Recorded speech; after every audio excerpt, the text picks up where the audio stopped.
everyone. Welcome back to Relax with Animal Facts. I am Stef Wolfe, and today I am going to be learning with you about our furry, scaly, or possibly even slimy friends. And in today's case, it is definitely going to be a furry friend of ours because we are covering the oh-so-wonderful Bengal Tiger. This, of course, is a very special listener episode dedicated to Amrutha. Thank you for taking the time to write in and for suggesting this majestic creature. If you would like to request an animal for the show, you can do so by going to relaxwithanimalfacts.com and going to the Animal Request tab. It is a place where you can get new exclusive episodes every week, and so instead of having one podcast episode a week, you can have two. There's no obligation, you can cancel at any time, there's even a free trial, and it helps the show to continue exploring the wonders of our animal friends. That's patreon.com/relaxwithanimalfacts, or you can just click the Patreon link in the description. The ambiance that is used in this episode is courtesy of George Vlad. I have linked all of his stuff in the description as well, and it is because of his work that we can travel to these remote places in the world. And now we are going to begin to slow down just a little bit. If you are new, welcome to the Animal Podcast family. If you are returning, you know what I am going to ask of you. I have 3 primary exhortations. The first is that you put on a comfortable and versatile pair of shoes. We are certainly going to be needing that for where we are going today. The second thing I ask is that you notice perhaps where you are carrying some tension. Maybe you don't even realize that you carry tension, but usually we all do. And so if you are unsure whether you are tensing or not, you can start from the bottom and make your way up. You can go from the feet to the legs, to the hands, to the arms, and all I encourage you to do is to do your best to relax whatever it is that is tense for you. It can be quite a challenge to relax when we are stiff as a board. One helpful thing that you can think of is maybe some Jell-O. Choose whatever color you like, red, yellow, green, and do your Oscar award-winning impression of that Jell-O. We want to be as loosey-goosey as possible. And my last exhortation to you is to give your mind permission to wander and to journey with me into a forest in India where the Bengal tiger resides.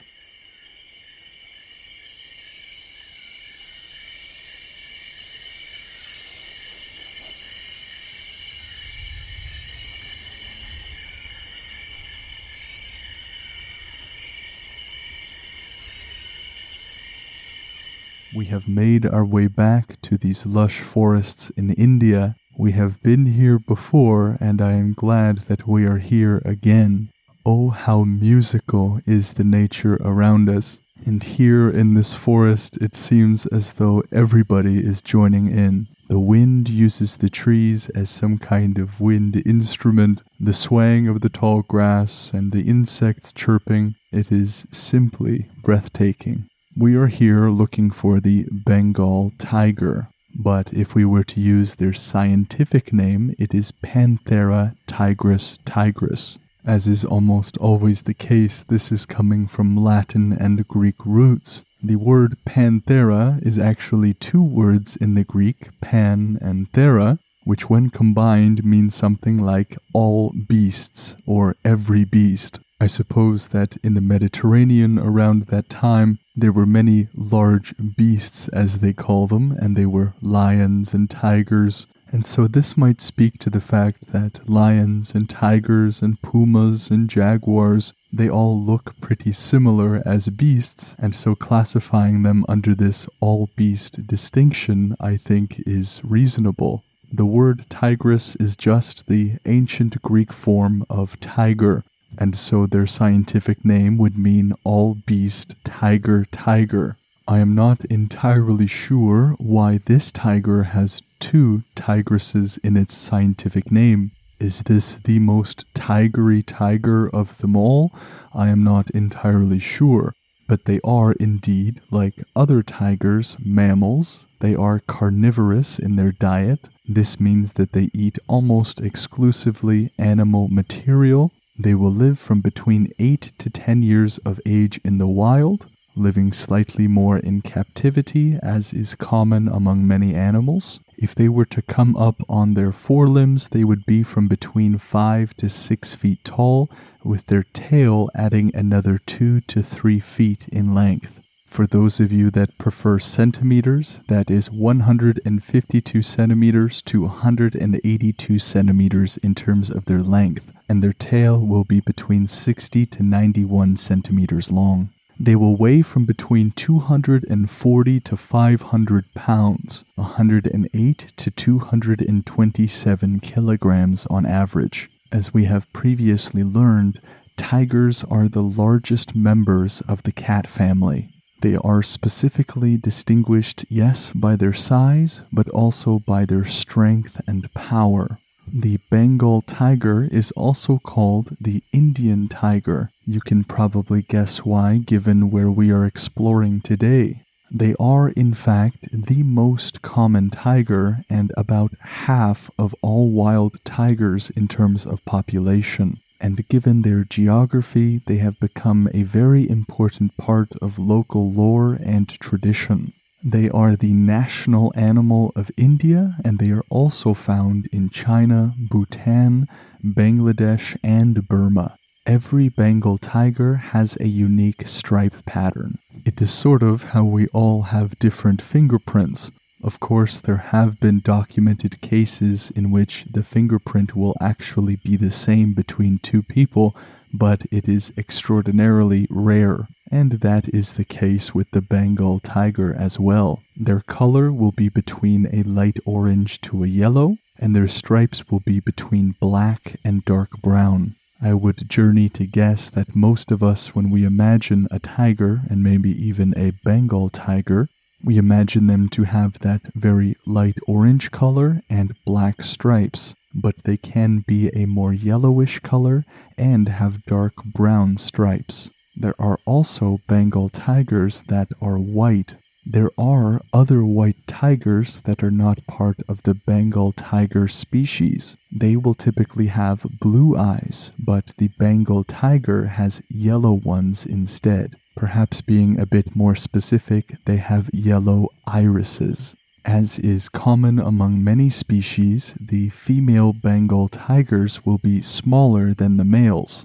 These tigers are nocturnal, meaning they are awake mostly during the night time, and during this time they will be trying to hunt buffalo, wild pigs, deer, and other large mammals. Depending on the environment, these tigers can use their distinctive coats as camouflage. And just like many other big cats, their efficiency as hunters does not come from their endurance. These are not animals that are desiring long chases through the forest for miles and miles. They are ambush predators. They wait for their prey to get close, or they will sneak a little bit of a distance to get within pouncing range, and then they let off in an explosive movement to take down their prey. If you look at a Bengal tiger, or if you picture one in your mind right now, you can see how these big cats are built like a spring.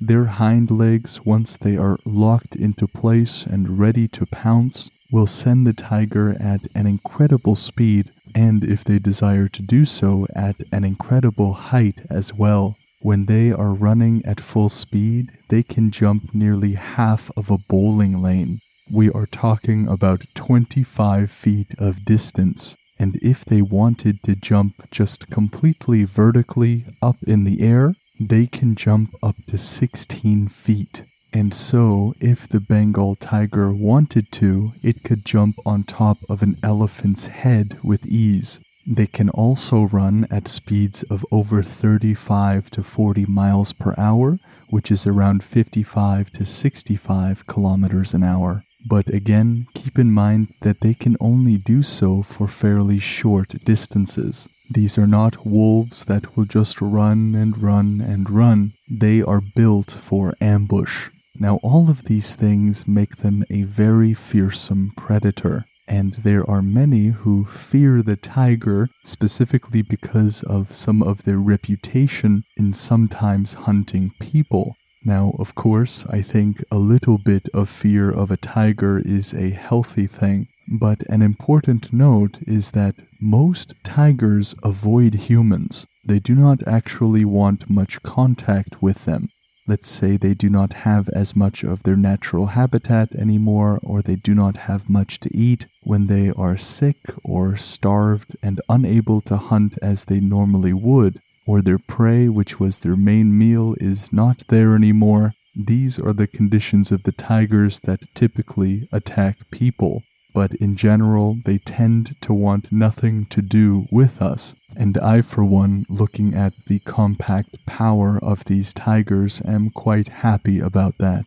The females will give birth to litters of 2 to 6 cubs, and the females will also be the primary caregivers for their young, as the male will offer little to no help at all, and the cubs will be provided for about 18 months of age, because they cannot hunt before then. But even after they are able to hunt at 1.5 years old, they will remain with their mothers for 2 to 3 years, after which they will go out to establish their own territory, which they will mark in a similar fashion. These animals are very territorial because they prefer solitary living, they want to live alone, and because they do not wish to have very many friends, they will aggressively mark with scent large territories to keep away other tigers.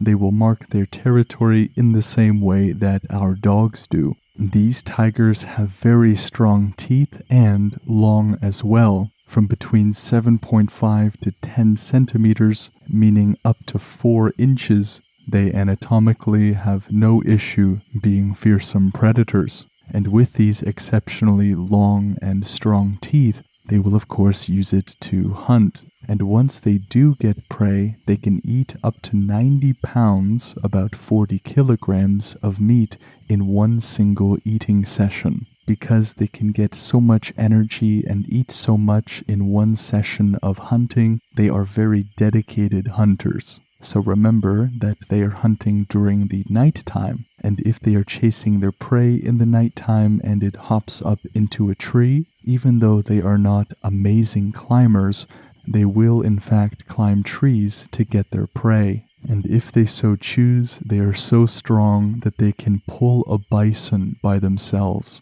Although they are not amazing climbers, they are, of course, very fast runners and good swimmers. There are plenty of videos online of Bengal tigers swimming, and it is quite a sight. If they are hunting during the nighttime and they get injured for whatever reason, you would be able to see them licking themselves a lot, and that is because their saliva has an antiseptic property. Antiseptic is a sciencey term that just means it is a substance that slows down or stops the growth of microorganisms. In the wild, there is always a chance of infection. It can stop the infection from happening, and it can also stop the bleeding. And now let us move on to the name of the animal. What does its name mean, or where does it come from? We are going to focus on Bengal rather than tiger because we already covered that. So Bengal is a region in South Asia, and it is named for its people, and it is said to have originated from Banga, the name of a founding chief. And it is attested in Europe as far back as Marco Polo in the year 1298, who wrote of Bengala. And so this word is attested as far back as the 13th century. That is awesome. This review was written by Harris F., who is writing all the way from Great Britain. And great it is indeed. And Harris writes, I once saved a bumblebee from starvation by taking it home on the front of a water pistol and putting it on our flowers. I also live in Scotland. Love the podcast. It helps me sleep. It has also helped me relax when I had a sore tooth. Thank you, Harris, for this wonderful review. It is awesome that you got the assist on the pollination of that flower. You alley-ooped that bumblebee onto its desired target. That's pretty cool. I'm so happy that you love the podcast, Harris, and I'm so happy that you're a part of it as well. And you also get bonus points as someone who lives in Scotland, my historically favorite country. If you love the show and want to help it get better for you and for everyone else, leaving a review is one of the biggest things you can do. It only takes a moment or two and provides some vital feedback and growth to the show. If you would like exclusive episodes and the ability to vote on episodes, and by the way, this episode was actually voted on, you can get access to all of that for less than half a coffee a month. Your support means the world and ensures that there are more and more episodes to come. If you would like to request an animal, you can do so by going to relaxwithanimalfacts.com and clicking on the Animal Request tab. If you would like to reach out to me for any other reason, you can do so by sending an email to relaxwithanimalfacts@gmail.com or by going to the Instagram relaxwithanimalfacts and sending a message there. A huge thank you to George Vlad for the ambiance in this episode. I have linked his YouTube in the description, and I encourage all of you to go subscribe and check him out. The facts that were used in this episode come from nationalgeographic.com, bigcatsindia.com, kidszoo.org, etimonline.com, and britannica.com. Those are also in the description, and I encourage you to check them out if you would like to learn more. What an amazing creature we have covered today. One of the most efficient ambush predators who is able to jump on an elephant's head if it wanted to. Thank you so much for joining me on this journey, and I look forward to seeing you on the next podcast episode with the next animal. Take care.